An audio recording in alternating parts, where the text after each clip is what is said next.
देशी गाईचं दूध आणि लसूण यांचं बनवलेलं औषध तुमचा कंबरदुखीचा प्रॉब्लेम कायमचा थांबवू शकतं. येस, या व्हिडिओमध्ये आपण कंबरदुखी या प्रॉब्लेमवर भन्नाट असे सोपे घरगुती उपाय बघणार आहोत. तुमच्या आईची किंवा तुमची जर कंबर दुखत असेल, त्यामुळे तुम्ही हैराण झाला असाल तर हा व्हिडिओ तुमच्या प्रचंड कामी येणार आहे.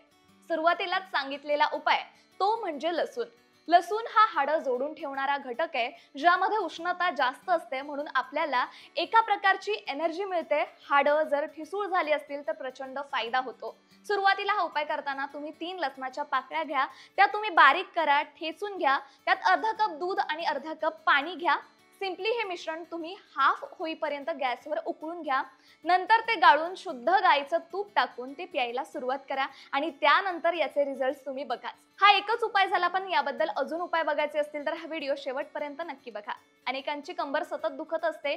एकदा का कंबर दुखायला लागली की कोणतेही काम आपल्याला व्यवस्थित करता येत नाही. सतत त्रास जाणवत राहतो, वेदना होतात आणि कंबरेमुळे अख्खी पाठच ठणकायला लागते. व्यायामाचा अभाव, आधुनिक जीवनशैली, कोणत्याही शारीरिक स्थितीमध्ये बसणं यासारख्या गोष्टींमुळे अगदी तरुण वर्गात सुद्धा हा आजार मोठ्या प्रमाणात पसरायला लागलाय. एकाच जागी खूप वेळ बसून काम करणं सुद्धा याला कारणीभूत ठरू शकतं. तुम्ही जर एकाच स्थितीमध्ये शरीर बराच वेळ राहिलात तर तुमची कंबर आखडते आणि एकदा का आखडलं की मग दुखायला सुरुवात होते. त्यात जर ऑफिसमध्ये तुमच्या कायम एसी सुरू असेल तर हा त्रास अधिक वाढायला लागतो.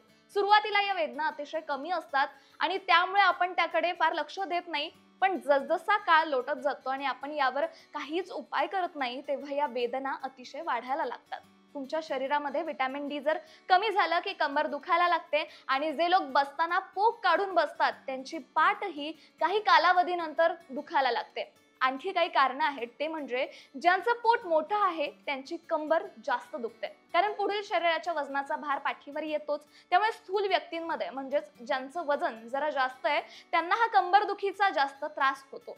रोजच्या रोज गाड्या चालवणाऱ्यांना, लांबच्या प्रवासासाठी दुचाकी वापरणाऱ्यांनाही पाठीचा आणि कमरेचा त्रास होतो. त्यानंतर मणक्याचे आजार सुद्धा उद्भवतात. तर मंडळी, तुम्हाला सुद्धा हा त्रास सुरुवातीला वारंवार जाणवत असेल तर यावर तुम्ही काय घरगुती उपाय करू शकता हेच आपण बघणार आहोत. पहिला उपाय म्हणजे तुम्ही एका मोठ्या चमच्यामध्ये नारळाचं तेल घ्या. यात लसणाच्या सोललेल्या 5 ते 6 पाकळ्या टाकून भाजून घ्या. जेव्हा तेल थंड होईल तेव्हा या तेलानं कमरेसोबत तुमच्या संपूर्ण शरीराची मालिश करून घ्या. मग नंतर अंघोळ करा.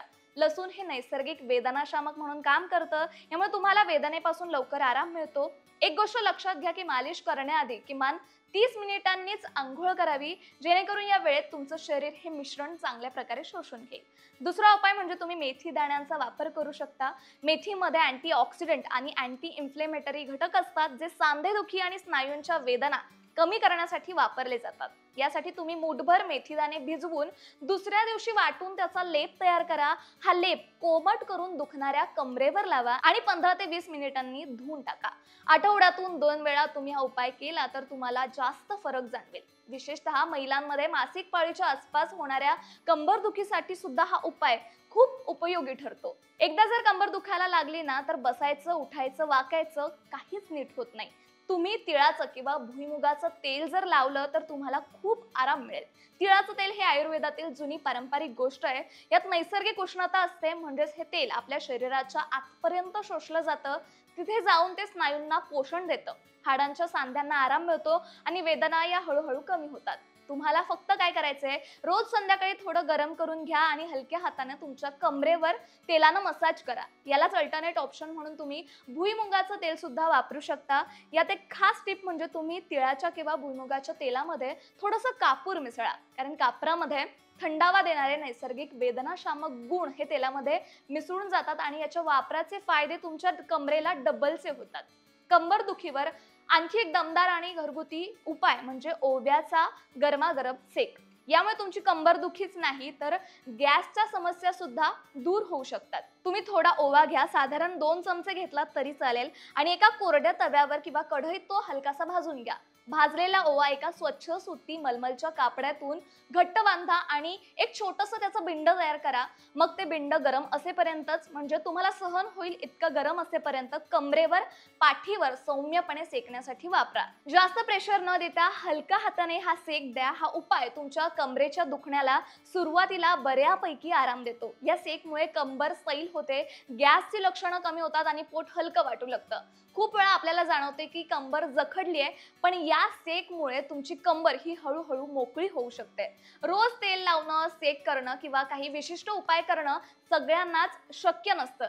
तुम्हाला जर हे उपाय करायला वेळ नाहीये किंवा रोज आठवड्यातून करणं तुम्हाला पॉसिबल नाहीये, तर मी तुम्हाला अजून एक उपाय सांगणार आहे. तो अत्यंत तुमच्या डाएटमध्ये हेल्दी फॅक्टर बनू शकतो.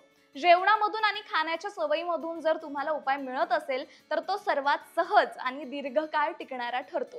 सांधेदुखी, कंबरदुखी आणि थकवा दूर करण्यासाठी तुमच्या डाएटमध्ये ॲड करा गहू आणि गुळाचे पौष्टिक लाडू.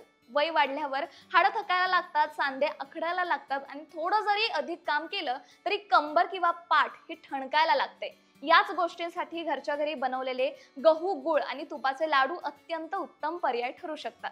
गव्हामध्ये फायबर्स, कार्बोहायड्रेट आणि बी कॉम्प्लेक्स विटॅमिन्स हे जास्त असतात, ज्यामुळे शरीराची दमछाक ही कमी होते आणि गुळ शरीरात उष्णता निर्माण करतो, रक्तशुद्धी करतो आणि सांध्यांना लवचिकता देतो. गहू, गुळ आणि तूप या तिघांचं एकत्रित मिश्रण केलेले हे लाडू तुम्ही आठवड्यातून 3 ते 4 वेळा खाल्ले तरी शरीरात ऊर्जा राहते. सांधेदुखी आणि कंबरदुखी ही सुद्धा कमी होते. एक गोष्ट लक्षात घ्या, कंबरदुखी वारंवार होत असेल तर एकदा ब्लड टेस्ट करून रक्तातील कॅल्शियमचं प्रमाण तसंच व्हिटॅमिन D3चं प्रमाण तपासून घ्या. या 2 घटकांची कमतरता असेल तरी सुद्धा कायमचा कंबरदुखीचा त्रास होऊ शकतो. त्यासाठी आहारात दुग्धजन्य पदार्थ, केळी, सुकामेवा, डाळी, पालेभाज्या यांचं सेवन करा. कंबरदुखीचा त्रास असणाऱ्यांनी कधीही कमरेतून खाली वाकू नका. खाली वाकून एखादी वस्तू उचलायची वेळ आलीच तर आधी गुडघे वाकवून पाठीचा कणा ताठ ठेवून खाली बसा. ज्यांना हा त्रास होतो त्यांनी कमरेतून खाली वाकून ओझं उचलणंही टाळावं. बऱ्याचदा उभं राहताना अनेक जणांना एका पायावर शरीराचा भार देऊन उभं राहण्याची सवय असते. खूपच क्वचित वेळा त्यांच्या दोन्ही पायांवर शरीराचा समान भार असतो. असं एका पायावर उभं राहण्याची सवय देखील कंबरदुखीचं कारण ठरू शकते. तर मंडळी, या व्हिडिओमध्ये तुम्हाला जर कंबरदुखीचा त्रास असेल तर बरेच सोपे आणि घरगुती उपाय मी सांगितलेत, जेणेकरून जर सुरुवातीला तुम्हाला मायनर हा त्रास जाणवत असेल तर नक्कीच याचा वापर करून तुमची ही समस्या दूर होऊ शकते. तर ही माहिती तुम्हाला कशी वाटली आणि तुमच्याकडे असा कुठला भन्नाट उपाय आहे का हे आम्हाला कमेंटमध्ये नक्की शेअर करा. आणि लोकमत सखीला फेसबुकला फॉलो आणि यूट्यूबवर सबस्क्राईब करायला मात्र विसरू नका.